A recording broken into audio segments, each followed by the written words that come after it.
Hello. Welcome to the next in the series of review clips designed to assist you for your Biology 3201 public examination. In this clip, we'll be examining reproduction in flowering plants.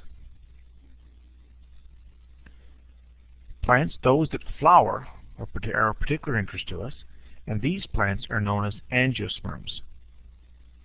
These are the covered seed plants. Angiosperms undergo sexual reproduction, and these plants have evolved over time to be away from water. As a result, there is no dependence on water for reproduction.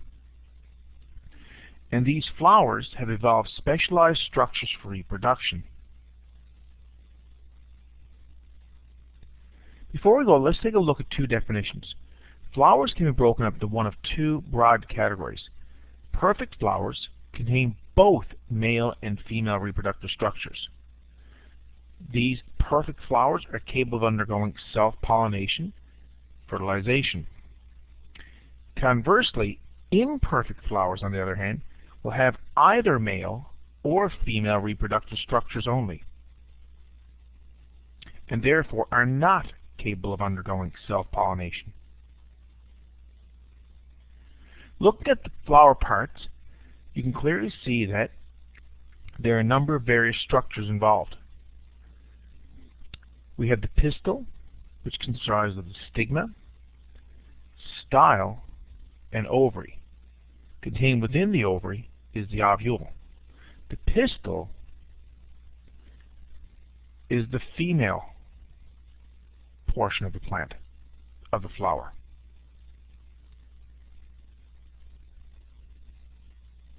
The stamen consists of the anther and its corresponding filament. The stamen is the male portion of the plant. Other structures that are important as well are the petal. Petals are typically brightly colored, and petals are designed to attract pollinators. We also have the sepal, which are the green seed leaves contained at the very base of the flower. The sepal is designed to do primarily a protective role. It protects the developing flower bud prior to it blooming. So if you look at the reproductive structures, which is of most interest to us in this lesson, firstly, the pistil. The pistil, as previously mentioned, is the female reproductive structure of a flower, and is made of the stigma, style, and ovary. The stigma is the sticky portion on top of the style on a flower. Its function is to trap pollen from the air for reproduction.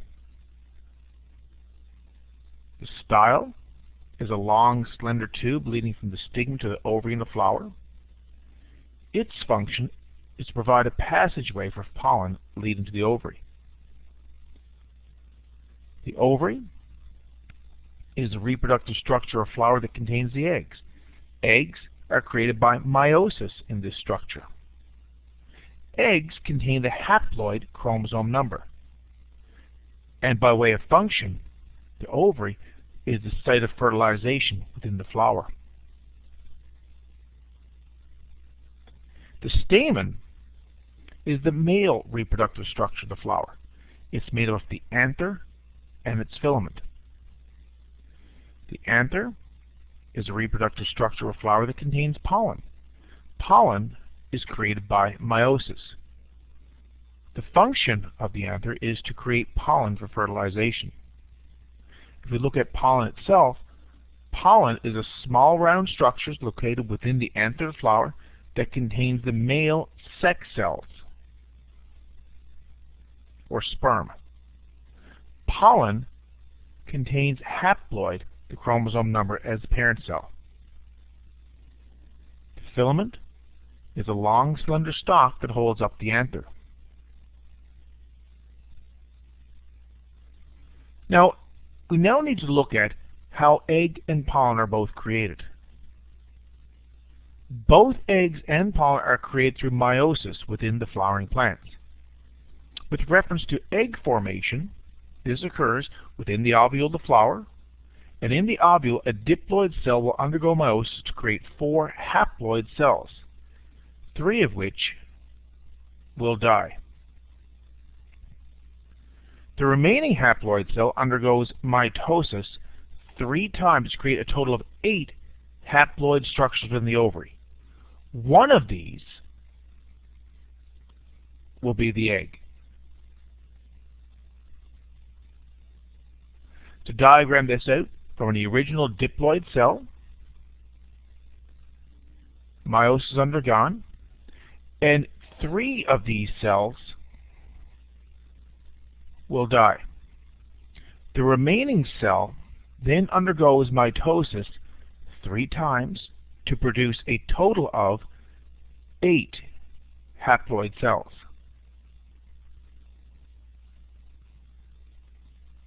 At the end, we see the following arrangement. There is the egg itself, which is located near the mouth of the ovule.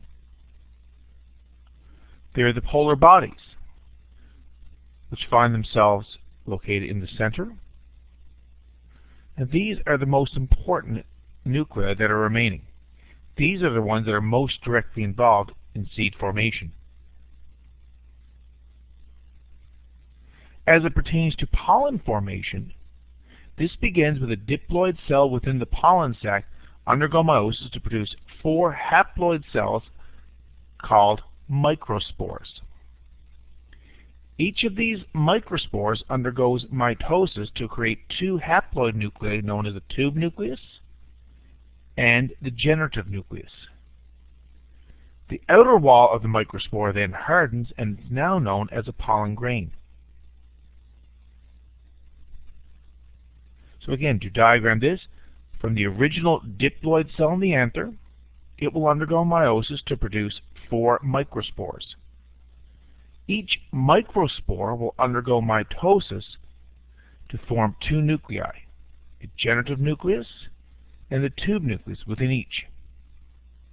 Each microspore then has its outer shell harden to create a true pollen grain, and each pollen grain contains both a generative nucleus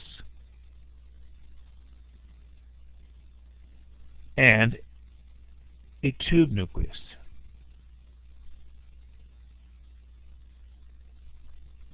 But the formation of the gametes, the pollen grain,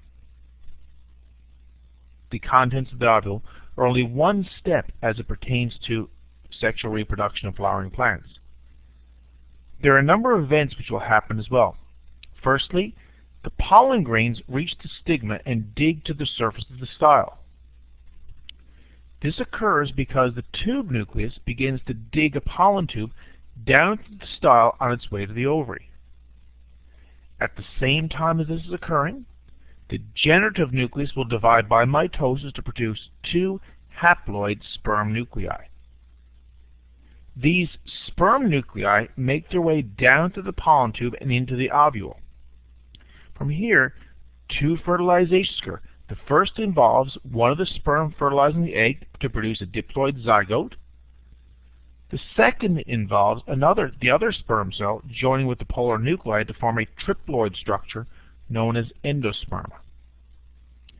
The ovule eventually becomes a seed and eventually a new plant.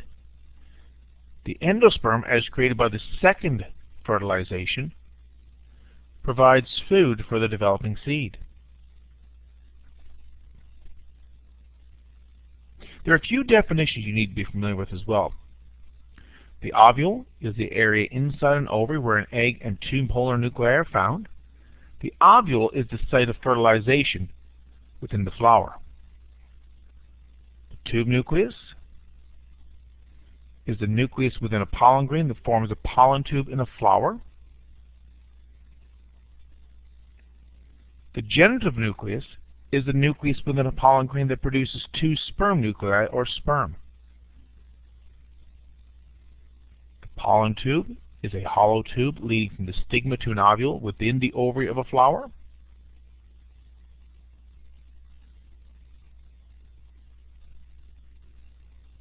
Polar nuclei are the two haploid structures within the center of an ovule. A zygote is a fertilized egg, a diploid structure. A seed is a structure formed from the ovule of a flower. It contains a zygote and endosperm. Endosperm is the triploid structure formed when the sperm nuclei fuses with the two polar nuclei within an ovule.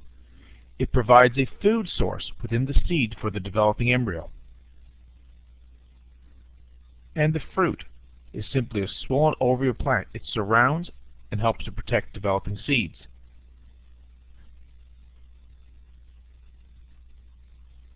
In the past, questions have been asked on this material on public examinations, and I present a few here.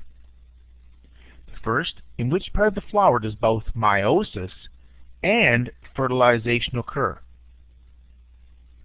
The anther and filament comprise the male sexual structure in flowering plants.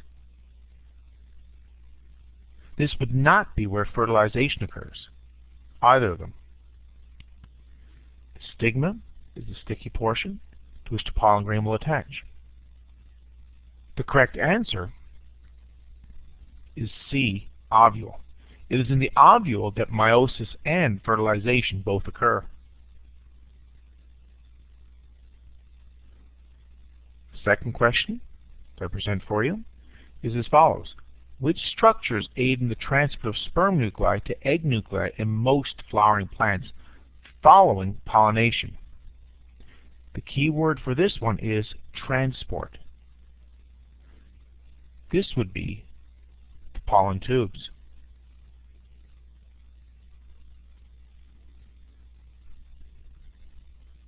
This question asks that you recall from a diagram which structure is part of the male sex organ. We have A, which is the stigma, B, the style, D, the sepal, and C, the anther. The correct answer is C, anther. It is in the anther that the male sex organ is contained. It is here that the pollen grain is formed.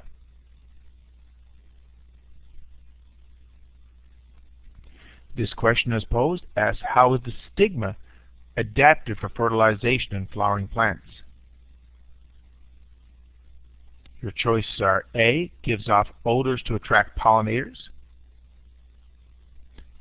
While flowering plants do contain nectar and a fragrant odor which actually attracts, this is not created from the stigma. C, produces large numbers of pollen. Pollen will be produced by the male sex organ, and the stigma is part of the female. D, surrounds and protects the flower bud. That would be the role of the sepal. The correct answer is B, has a sticky surface to hold pollen.